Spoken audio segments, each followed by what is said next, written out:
مثالی معلم کی بنیادی خصوصیات کیا ہے، اور اسی کے ساتھ تدریس کی مہارتیں کیا ہیں، نصاب اس کے بنیادی اجزاء، نصاب کی تدوین کے اصول، پھر طریقۂ تدریس میں نثر کی تدریس، اس کے مراحل و اقدامات کیا ہیں، پھر نظم، قواعد و انشاء کی تدریس کے طریقے کیا ہیں، سب ٹھیک ہے۔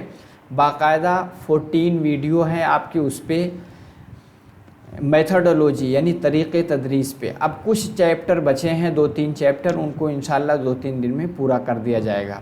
جو لوگ نئے ہیں سبسکرائب ضرور کر لیں تاکہ ویڈیو اپلوڈ ہوگی نوٹیفیکیشن آپ کو ملے گا۔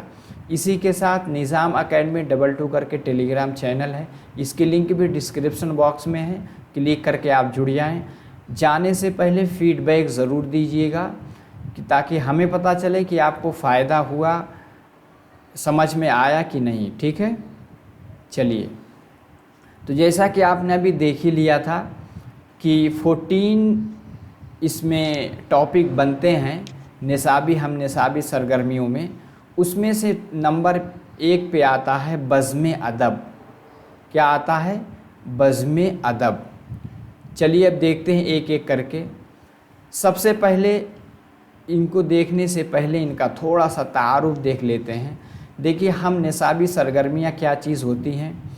ایسی سرگرمیاں جو کمرے جماعت میں درس و تدریس کے ساتھ ساتھ طلباء کی ہمہ جہت نشو و نما میں معاون و مددگار ہوں۔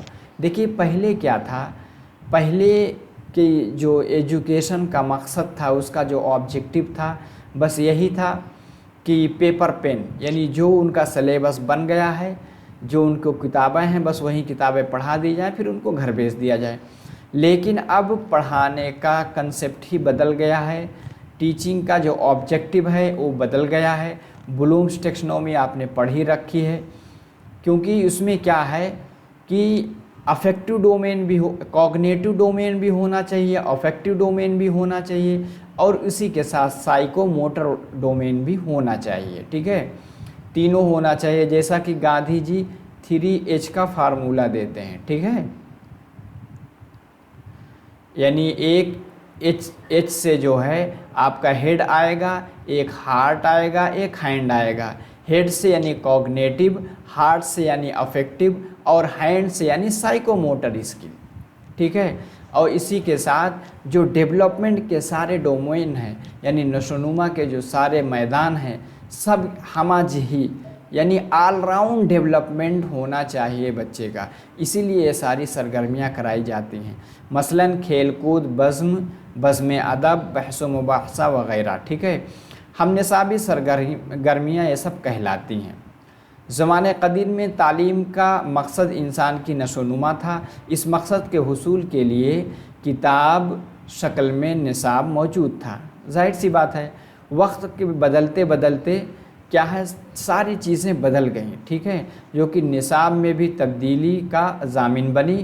موجودہ دور میں تعلیم کا مقصد انسان کی شخصیت کا ہمہ جہت نشو و نما کرنا ہے، ٹھیک ہے، جس میں کیا ہے، جسمانی یعنی فزیکل، آگے ہے ذہنی یعنی مینٹل، جذباتی یعنی ایموشنل، سماجی جس کو سوشل کہتے ہیں، اخلاقی یعنی مورل، و اقداری پہلوؤں پر مشتمل ہے، ٹھیک ہے۔